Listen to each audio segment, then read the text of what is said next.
Une végétation luxuriante, des personnes qui se feraient un chemin, parmi lesquelles des hommes. Des hommes ici dans ce lieu, une chose impossible il y a de cela quelques années. Cette forêt était avant la forêt dans laquelle les femmes excisaient. Aucun garçon ne rentrait ici. Le jour d'excision, le garçon qui est là, où on est rentré là, c'est là le garçon s'assoit comme surveillant. Aucun homme ne pénétrait donc dans cet endroit. Nous sommes à Gopoupleu, un village du département de Danané, dans la région du Tonkpi. Gopoupleu est un village centre, le chef-lieu de la tribu Beileu. C'est dans cette forêt autrefois sacrée que plusieurs dizaines de jeunes filles étaient excisées. Et c'était de grandes réjouissances. Autrefois, les gens venaient de 7 villages. Vous savez que les filles qui devaient être excisées venaient de 7 villages pour être excisées dans la forêt sacrée. C'est ce jour-là, celui qui voudra marier une fille qui va dans l'excision doit se montrer. Il doit dépenser au maximum pour dire que lui, il est d'une famille aisée, il est d'une famille riche. On se réjouissait pendant ce temps-là.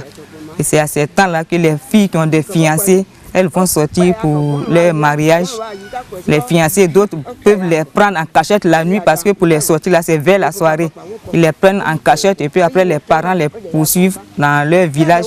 Et puis c'était une grande dot. Le jour de la sortie, c'était une grande fête. Une très grande fête où on tuait les choses des bœufs, où il y avait la danse, les masques, où tout le monde mangeait à sa faim. Et chacun se faisait valoir. Fini ce temps de réjouissances et de dépenses liées à la pratique des mutilations génitales féminines MGF. Aujourd'hui, cette forêt est désacralisée. Mieux, une grande partie est lotie. Mais le centre où se trouvent les tombes des exciseuses est resté tel pour servir de témoignage pour la postérité. Ici, c'est sous forme de carré. C'est sous forme de carré. On a laissé ça pour montrer comme exemple à toute la population. C'était d'abord le consentement de tout le village. Les vieilles personnes, les garçons comme femmes, étaient présentes et elles ont accepté pour qu'on puisse laisser cette partie et montrer aussi à nos parents d'ailleurs que ce n'est pas bon l'excision. Il y a une cérémonie qui a été faite, on a tué un mouton blanc et on a appelé les autres villages, devant eux on a tué ce mouton blanc.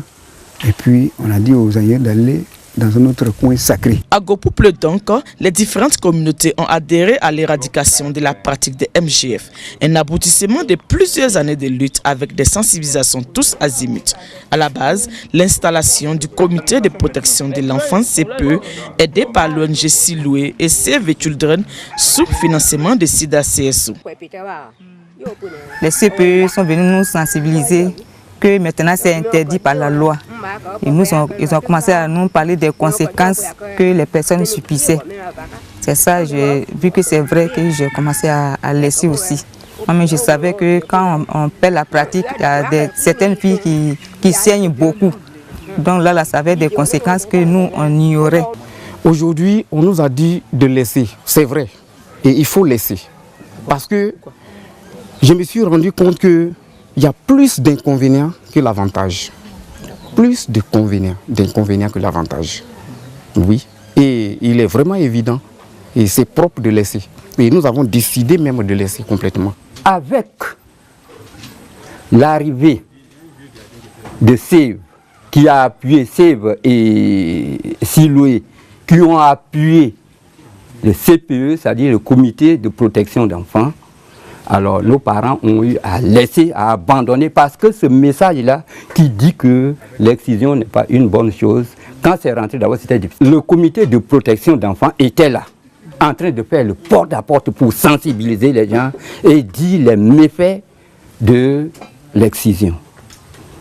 Alors les parents qui étaient ancrés dedans ont commencé à écouter un peu. Mais il faut dire que ce comité de protection d'enfants-là a vraiment agi correctement et normalement et a eu à convaincre nos parents qui étaient dedans. Et quand on a mesuré les deux temps, le temps passé avec l'excision et le temps de maintenant avec la suppression de l'excision, on comprend que les jeunes filles à partir de 40 ans sont toujours jeunes et aiment leur mari. Et on comprend qu'une femme excisée n'a vraiment pas le sens de vivre dans son foyer, puisqu'elle trouve que vraiment c'est fatigant.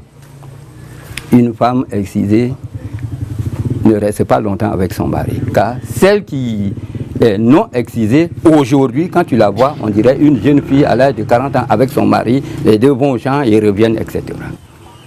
Alors, ils ont compris en fin de compte que l'excision, ce n'est pas une bonne chose. La dernière sensibilisation, là nous avons appelé tous les 7 villages de Gbaïle. Et nous sommes allés à l'école primaire. On les a réunis. C'était en 2014. Les enfants ont parlé. Et le CPE, nous avons appuyé. Et l'ONG Silué, les agents de l'ONG Silué ont plus parlé. Comment le MGF se pratique dans d'autres pays, comment les inconvénients, qu'est-ce que ça a donné, tout a été dit. Et là, j'ai constaté que les gens étaient attentifs, étaient plus attentifs, parce qu'ils ont constaté que ce que nous expliquons là, c'est quelque chose qu'ils ont vécu ou qu'ils continuent de vivre. C'est un travail de longue haleine. Dans la mesure où le comité de protection de Kopopleu existe depuis plus de 3 ans maintenant. Voilà. Et donc, notre partenaire de mise en œuvre qui est sur le terrain a travaillé avec le comité de protection qui est dans cette localité.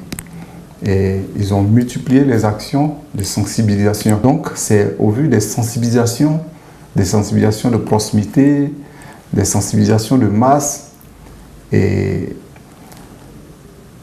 que véritablement la communauté a pris conscience des méfaits de la pratique des MGF.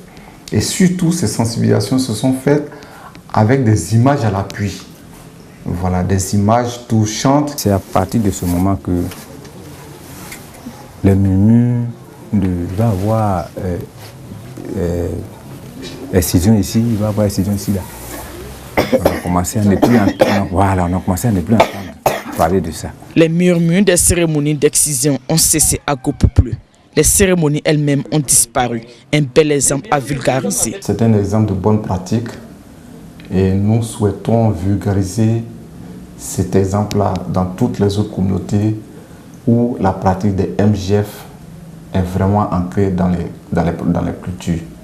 Le poids de la culture, un véritable frein à l'éradication totale des MGF. Des recommandations à prendre en compte. La question d'excision est une étape.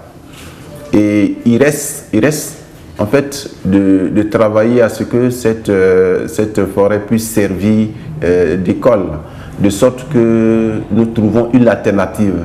Parce que la communauté dit et révèle à tout point que la question d'excision a 2 grands volets, le volet éducatif et le volet de mutilation génitale féminine. Et nous savons que le volet éducatif ne peut pas être du tout exclu. Et par conséquent, il faut trouver une alternative de sorte que l'éducation de la fille, de manière globale et profonde, demeure. Et c'est cette alternative-là qui reste pour nous un enjeu majeur. Il faut dire que le projet SIDA-CSO rentre maintenant dans sa 4e année de mise en œuvre. Et dans le cadre de l'extension de nos activités, nous allons intensifier nos activités, surtout bien commun.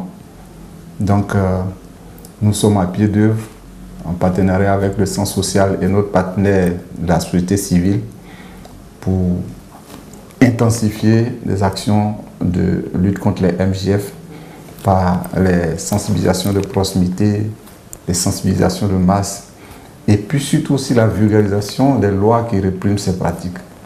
Je demande à toutes les autorités, les élus de la région de s'impliquer dans les actions que nous menons, que ce soit à une rencontre de réjouissance, à n'importe quelle occasion, qu'ils ouvrent une lucarne sur cet aspect-là et qu'ils parlent à leurs parents.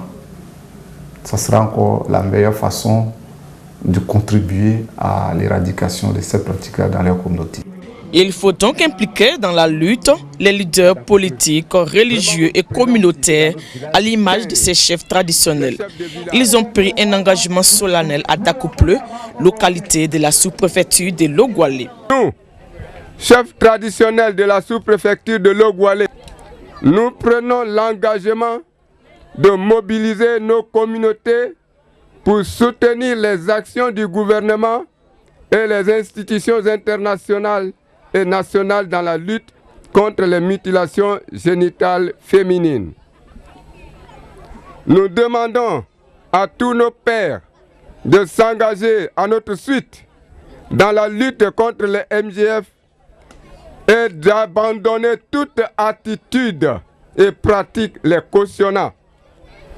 Nous nous disposons à accompagner le gouvernement et tous les acteurs dans la lutte contre les mutilations génitales féminines. Accompagner donc le gouvernement et tous les acteurs impliqués dans la lutte contre les MGF, les actions de Save the Children et de ses partenaires sont à saluer dans cette région du pays où cette pratique subsiste encore dans certaines localités.